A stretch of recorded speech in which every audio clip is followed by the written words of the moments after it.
Hi mga boss, good day. So nanapod tayo guide karon mga boss no. So FYI lang ni siya mga boss para sa ato among boss nga na printer.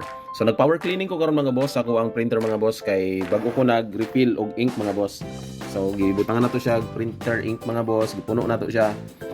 Then so napuno na siya mga boss. Then after ana ato siyang i-maintenance mga boss, ato siyang i-power clean. So mao gina siya ang nindot nga process mga boss no kung nag-refill ka og ink imo siyang i-power clean mga boss para i-calibrate niya mga boss ang ato ang head. So mo siya tong printer mga boss. Ipso ni siya. So kung magdugang ka og kanang ink mga boss, i-power clean gyud ani mga boss. Ha mo na siya ang nindot nga buhaton mga boss para sa tuwang mga printer. Diri lang ka madto sa search mga boss. Type na to diha printer. Then automatically mga boss, pangitaon niya ng best match nga printers and scanners. Paki-click lang na siya mga boss. Then under diri sa printers and scanners, so diri lang ta sa kuan mga boss, sa katong naka-install ni mga printer mga boss. So for example, in my case, Epson akong printer mga boss L3110 nga series niya mga boss.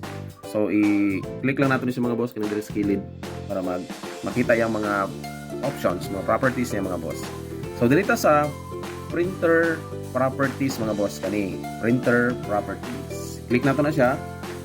Then under diri sa printer properties dialog box mga boss kani, so i-select nato ning general mga boss, make sure na ka sa general, then click nimo ning preferences.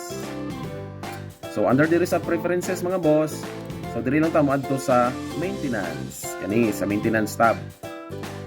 Okay, under sa maintenance tab, so naa diri mga boss ang mga options nga pwede nimo buhaton sa imong printer mga boss. But in our case, power cleaning atong buhaton mga boss. Since maguta nag-load or nag-refill og ink nato mga boss. So diri ta sa power cleaning. So pindutan lang ni siya mga boss, i-click lang na siya. So automatically mga boss, mo proceed na dito sa yang option sa power clean mga boss no. So next lang na nato, i-check ni siya mga boss.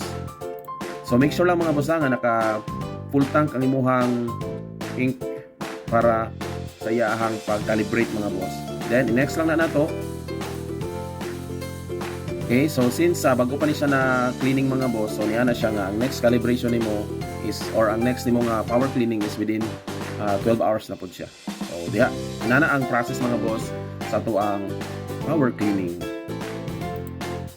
So after nimo ana mga boss no, kung na power clean na nimo siya, so proceed na ka diri sa test page mga boss. Mag-print na ta og test page.